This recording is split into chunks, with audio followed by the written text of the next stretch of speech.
हमारी आज की summary think and grow rich किताब पर है, जिसको नेपोलियन हिल ने लिखा है। नेपोलियन हिल एक अमेरिकन ऑथर है जिन्होंने नए सोच के मूवमेंट पर लिखा, और ये ऐसे पहले राइटर्स में से एक है जो मॉडर्न एरा की पर्सनल सक्सेस लिटरेचर लाए और उसमें सफलता पर लिखने वाले महान लेखक में से एक माने जाते हैं। थिंक एंड ग्रो रिच एक all time best selling books में से एक है। थिंक एंड ग्रो रिच में नेपोलियन हिल अपने करियर को बढ़ाने की प्रक्रिया प्रोसेस में पैसों की जरूरत और व्यक्तिगत संतुष्टि के लिए विचार और दिमाग की मनोवैज्ञानिक शक्ति साइकोलॉजिकल पावर को डिस्कवर करते हैं। 1937 में पब्लिश हुई ये किताब अपने आप सेल्फ हेल्प क्लासिक है जो इन्वेस्टर्स और एंटरप्रेन्योर्स को जरूर पढ़ना चाहिए। जैसा कि हम इस किताब की टाइटल में देखते हैं, ये किताब आपकी इनकम को कैसे बढ़ाए और अमीर कैसे बने इस बारे में नहीं है। इस किताब में ऑथर की फिलॉसफी हमें मदद कर सकती है अपनी प्रोफेशनल लाइफ में को सक्सेस पाने के लिए, अपनी आकांक्षाओं को पाने के लिए और सक्सेस को अपनी लाइफ में अट्रैक्ट करने के लिए। चलिए शुरू करें। Think and grow rich. आप अपनी किस्मत के मास्टर और आत्मा के कैप्टन हैं। थिंक एंड ग्रो रिच एक मन की स्थिति है। रियलिटी में ये किताब एक्सप्लॉइट करती है आपकी विचारों की शक्ति को, अपनी मजबूत इच्छाओं को प्रकट करने के लिए और अपने उद्देश्य को खोजने के लिए। आपके निश्चित उद्देश्य को वास्तविकता में बदलना आसान नहीं है। अगर आपकी इच्छा स्ट्रॉन्ग है और आप दाव लगाना चाहते हैं तो आप जीतेंगे। लेखक एक फॉर्मूला को प्रोजेक्ट करते हैं। आपकी इच्छाएं प्लस आपके विचार प्लस आपके प्लान प्लस आपके बड़े कार्य आपको सफलता का विस्तार करते हैं। आप कहां पहुंचना चाहते हैं, इसके लिए लेखक हाईलाइट करते हैं कि कभी हार मत मानो, हार नहीं मानना, हेल्प लें, नए कनेक्शंस बनाएं, नए तरीके अपनाएं, अपनी नौकरी खोजने के स्किल्स को बेहतर बनाने के लिए और रिसोर्सेस की मदद ले, नए लोगों को खोजिए जो आपको अपने गोल्स तक पहुंचने में मदद कर सकते हैं। भाग एक इच्छा। आप सबसे ऊपर अपनी कौन सी इच्छा को रखते हैं? एक पावरफुल डिजायर अपने लक्ष्य तक पहुंचने के लिए दो तरह के मोटिवेशन को यूज करती है। Think and grow rich book. Pull motivations आपके लक्ष्य का परिणाम इतना अनुकूल होगा कि वो आपको अपने लक्ष्य की तरफ अट्रैक्ट करेगा। पुश मोटिवेशंस अगर आपने एक्शन नहीं लिया, उसका नेगेटिव रिजल्ट आपको एक्शन करने के लिए पुश करेगा। लेखक की इच्छा के 5 महत्वपूर्ण क्षेत्रों को दिखाता है: करियर, लीडिंग, मनी, फेलियर और अन्य लोगों की इच्छाएं। करियर, मुझे क्या मिलेगा, मैं कैसे ग्रो करूंगा। अहंकार से संबंधित चिंता जैसे शीर्षक, वेतन, लाभ आदि, ये शिफ्ट होना चाहिए कंपनी और पोजीशन के अंदर ग्रोथ अपॉर्चुनिटीज के लिए। लीडिंग, आपको लीड करने के लिए पहले से ही एक लीडर को फॉलो करना और उनसे सीखना होगा। आपके करियर को कैसे प्रभावित करेंगे अगर आप किसी के लर्नर बन जाएं जो उस फील्ड के टॉप पर हो जिसे आप तारीफ करते हैं। मनी, लेखक कुछ स्टेप्स की सीरीज सजेस्ट करते हैं उन इच्छाओं को जो पैसे पर आधारित होती है। कितना पैसा और किस तरह की नौकरी चाहिए ये निश्चित करिए। जाने कि आप जितने पैसे चाहते हैं उसके लिए आप क्या रिटर्न में दे सकते हैं। आप जो पैसे की इच्छा करते हैं उसे पाने के लिए एक निश्चित तारीख को एस्टैब्लिश करें। एक बार अपनी इच्छा को शुरू करने और उससे पूरा करने के लिए निश्चित प्लान बनाएं। दिन में 2 बार लिखें, स्टेटमेंट को बोलकर पढ़िए। फेलियर, बिना किसी इमोशनल अटैचमेंट से अपनी हार से हुई सीख को समझिए और डिस्कवर कीजिए कि ऐसा क्यों हुआ। ऊंचाइयों को पाने के लिए अपनी हार को अपॉर्चुनिटी मानकर इस्तेमाल करिए। दूसरों की इच्छाएं। आप अगर एम्प्लॉई या फ्रीलांसर है तो कंपनी के मालिक या मैनेजर की मदद करने से अपने लक्ष्यों को पा सकते हैं। अगर ये आपके गोल्स से मिलते हैं तो आप अपने गोल्स को भी एडवांस कर सकते हैं क्योंकि आप अपने एरिया ऑफ इंटरेस्ट में एक्सेल होना शुरू करते हैं। भाग 2, विश्वास। इच्छा की प्राप्ति में विजुअलाइजेशन और विश्वास।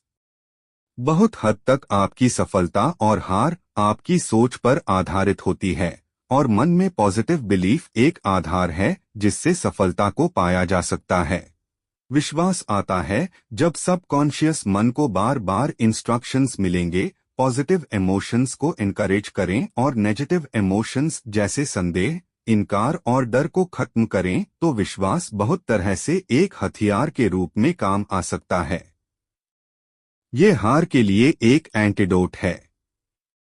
जब आप अपने ऊपर विश्वास करेंगे तो लोग भी आपके ऊपर विश्वास करेंगे। एम्प्लॉयर सफल और कॉन्फिडेंस से भरे लोगों को ढूंढते हैं जो एक पॉजिटिव इम्पैक्ट ला सकें। अपना विश्वास को आत्मविश्वास के रूप में बिल्ड करने के लिए लेखक सुझाव देते हैं कि आप अपना नाम एक स्टेटमेंट के साथ लिखें जो आपको डेली रिपीट करना चाहिए, जिससे सबकॉन्शियसली आप अपने विचारों और कार्यों को प्रभावित कर सकते हैं। आपके पास क्षमता है कि आप अपने उद्देश्य को पा सकते हैं। आप वादा करते हैं कि आप एक्शन लेंगे। आप ये समझते हैं कि आपके विचार धीरे धीरे हकीकत में बदल जाएंगे। आप वादा करते हैं कि आप अपना समय अपने विचार को हकीकत में बदलने में देंगे। आप आत्मविश्वास की अहमियत को समझते हैं और वादा करते हैं कि दिन में 10 मिनट इस काम को करने के लिए देंगे। आप अपने लक्ष्य तक पहुंचने से पहले कभी नहीं रुकेंगे। अगर आप दूसरों की मदद करते हैं तो दूसरे भी आपकी मदद करेंगे। ऐसे लोगों को छोड़िए जो वहां है जहां आप पहुंचना चाहते हैं। करियर में, पैसों में आपको जो इन्फ्लुएंस करते हैं उनका नाम लीजिए। अपने विश्वास को बनाने के लिए उनके अनुभव को याद रखिए और आपने आपको याद दिलाए कि आपकी इच्छाओं को पाना संभव है। भाग 3 स्वसुझाव ऑटो सजेशन। अवचेतन को प्रभावित करने का माध्यम। ऑटो सजेशन का प्रिंसिपल हमारी इच्छा से सीधा संवाद कम्युनिकेट करती हैं। अवचेतन सबकॉन्शियस मन से एक अटूट विश्वास के रूप में। जागरूक विचार और इच्छाएं अपने रूटीन रेपिटेशन के थ्रू हम मटेरियल चीजें जो हमारे सबकॉन्शियस माइंड तक पहुंचा है, हमारे डिसीजन, फीलिंग और एक्शंस को कंट्रोल करता है। हम सबके कंट्रोल को दोबारा हासिल कर सकते हैं। भाग 4 विशिष्ट ज्ञान स्पेशलाइज्ड नॉलेज। व्यक्तिगत अनुभव या अवलोकन। अपनी डिजायर्स को मॉनिटरी, करियर या किसी और तरह की सफलता में बदलने के लिए पहले हमारे पास सर्विसेज, प्रोडक्ट और प्रोफेशन की स्पेशलाइज्ड नॉलेज होनी चाहिए जिससे हम एक बड़े फॉर्चून को बिल्ड करने के लिए ऑफर कर सकते हैं। Think and grow rich summary. यह स्पेशलाइज्ड नॉलेज पहले ही आपके कब्जा पोजेशन में नहीं होना चाहिए। खरीदना और किराए की नॉलेज होना एक पॉपुलर तरीका है इस कदम को पूरा करने का। कोर्सेस, सेमिनार्स, बुक्स या समरीज, उद्योग सम्मेलन सभी आपको बहुत जरूरी स्पेशलाइज्ड नॉलेज को पाने में मदद करते हैं। एक दूसरा पावरफुल तरीका है नॉलेजेबल लोगों के साथ काम करना, मतलब रेंटिंग नॉलेज। एक महत्वाकांक्षी व्यक्ति के लिए अपनी फील्ड में सभी नए डेवलपमेंट्स को बनाए रखने के लिए जिंदगी भर सीखना जरूरी है। भाग 5 कल्पना। मन की कार्यशाला। आइडियाज प्रोडक्ट्स हैं और आप उन्हें इमेजिनेशन से शेप दी जाती है। इंसान अपनी कल्पना से कुछ भी बना सकते हैं। लेखक 2 तरह की कल्पनाओं के बारे में बताते हैं। सिंथेटिक इमेजिनेशन, ये आपके पुराने कॉन्सेप्ट्स, विचार, प्लान्स को नए कॉम्बिनेशन में अरेंज करता है। और कल्पना क्रिएटिव से प्रेरणा मिलती है और विचार आते हैं कभी ना खत्म होने वाले ज्ञान से। अगर आप अपनी कल्पना का अच्छा इस्तेमाल करना चाहते हैं, अपने बड़े गोल को पाने के लिए आइडियाज की लिस्ट बनाएं जो आपको प्रेरित, इंस्पायर भी करें और आपके टैलेंट्स को अच्छे से इस्तेमाल करें। भाग 6 संगठित योजना। कार्रवाई में इच्छा का क्रिस्टलाइजेशन। सिर्फ अपनी सुरक्षा के बारे में सोचना जवाब नहीं है। हर एक उपलब्धि, अचीवमेंट आती है मजबूत इच्छा, कल्पना से हकीकत में काम करने और एक संगठित योजना, ऑर्गेनाइज्ड प्लान के बाद। Think and grow rich summary. कोई भी प्लान परफेक्ट नहीं है। जब आप अपने प्लान को लागू इम्प्लीमेंट करते हैं तो आपको एक टेम्परेरी हार का अनुभव होता है। सबसे अच्छा तरीका है कि आप उसे अपना लें एक सिग्नल के रूप में, क्योंकि आपकी प्लानिंग सही नहीं है। प्लान को फिर से बनाएं, अपनी पिछली असफलताओं की नॉलेज के साथ अपने गोल का पीछा करते रहें। अपने लक्ष्यों तक पहुंचने से पहले हार मत मानिए, क्योंकि हार मानने वालों को अपने लॉन्ग टर्म प्लान्स को पूरा होते देखने का मौका नहीं मिलता। भाग 7 फैसला विलंब की महारत। जो लोग सफलता पाने में हार जाते हैं, बिना एक्सेप्शन के अपने फैसलों पर बहुत धीरे धीरे पहुंचते हैं और अपना मन को बहुत जल्दी और बार बार बदलते हैं।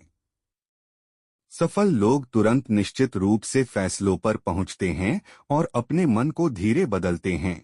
उन्हें पता है कि उन्हें क्या चाहिए और वो उससे पा भी लेते हैं। फैसलों की शुरुआत में हमेशा साहस की जरूरत होती है। फैसलों का अपोजिट है टालमटोल, जो एक कॉमन एनिमी है जिसे हर एक इंसान को रियलिटी में जीतना है।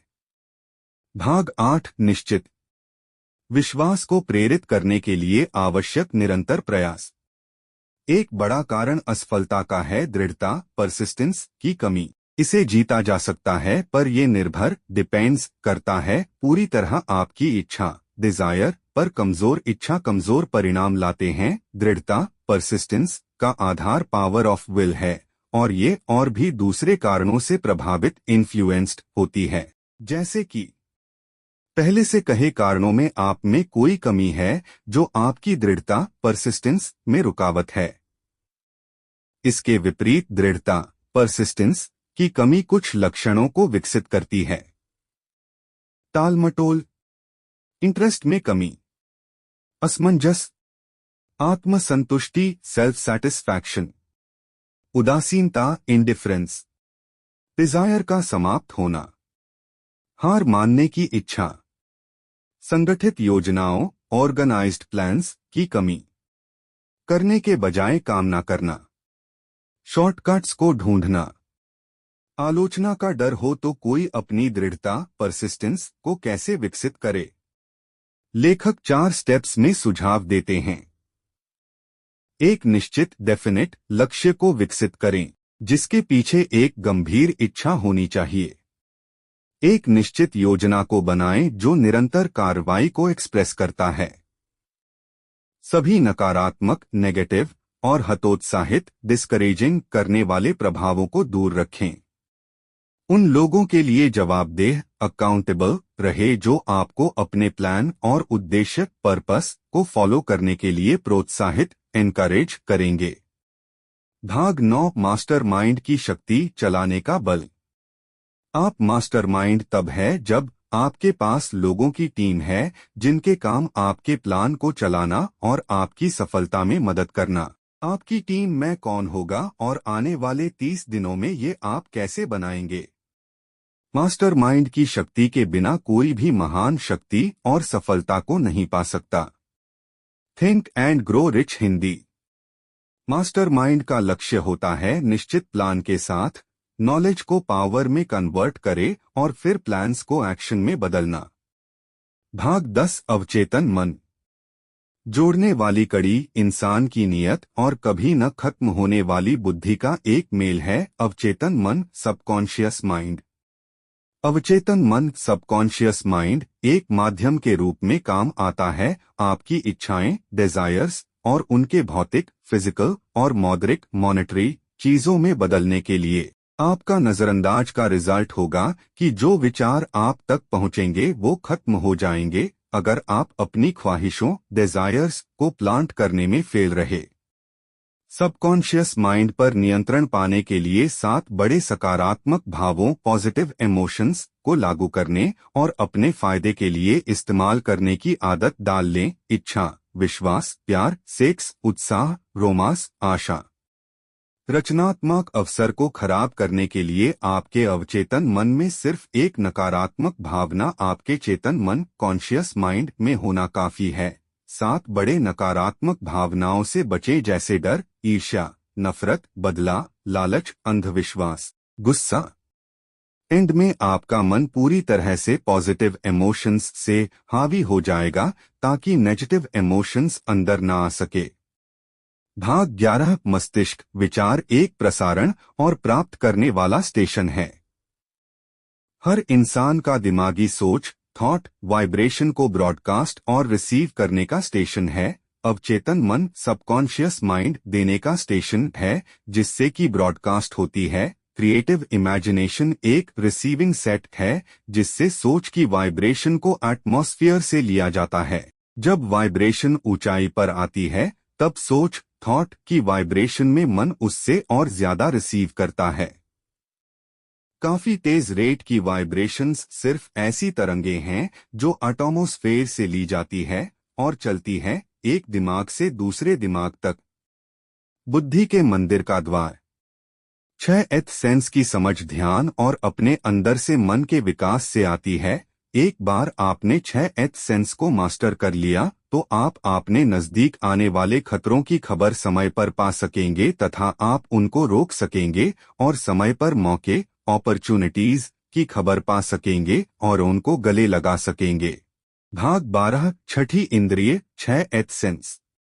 जब आपका मन शंकित और डरता है तो छठवीं इंद्रिय 6th सेंस कभी काम नहीं करती। ये सब आपस में संबंधित रिलेट करते हैं। इससे संदेह पैदा होता है और जिसका अंतिम परिणाम होता है डर। 6 अतिसंवेदनशीलता गरीबी आलोचना खराब स्वास्थ्य प्यार की कमी बुढ़ापा मृत्यु। जबकि नकारात्मक प्रभाव का प्रदर्शन 7वां दुश्मन है।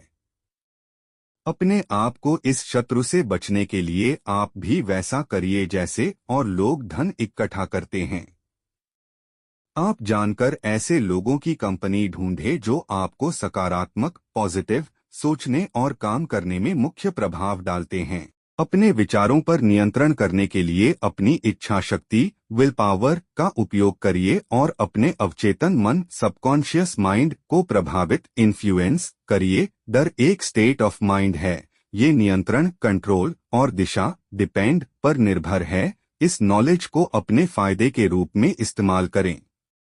निष्कर्ष ये किताब बताती है विचार की शक्ति को मजबूत इच्छाएं और निश्चित उद्देश्य को हकीकत में बदलने के लिए विश्वास एक गोंद है जो सबको साथ जोड़कर रखती है। हर एक उपलब्धि शुरू होती है प्रबल इच्छा से। संगठित योजना ऑर्गेनाइज्ड प्लान के बाद कल्पना से वास्तविकता में काम आती है। सफल व्यक्ति निश्चित निर्णय पर जल्दी पहुंचते हैं और अपने मन को धीरे बदलते हैं। हार का एक बड़ा कारण है दृढ़ता परसिस्टेंस की कमी। आपको परसिस्टेंस की मदद चाहिए बड़ी ताकत और सफलता को पाने के लिए। डर एक स्टेट ऑफ माइंड है। ये नियंत्रण और दिशा पर निर्भर है।